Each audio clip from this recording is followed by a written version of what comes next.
So once again, I've done plenty of videos on this. I'm going to do another video. There's the OR versus the OAT. Now, the sons of OR are pretty much like they're bullish on some things, and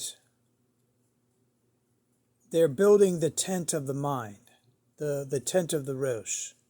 Now, the guy with an OAT is building the tent of the butt. What is the butt? Well, you know what comes out of the butt? It's going to be brown.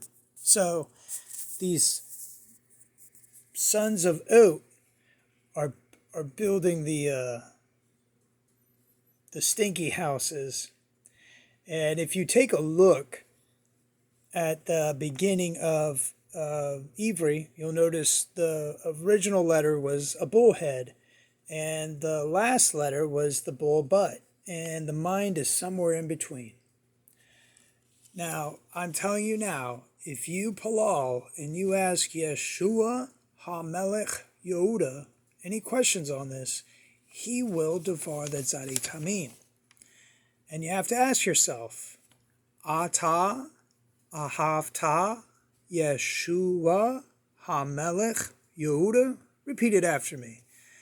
Ata Ahavta Yeshua HaMelech Yehuda.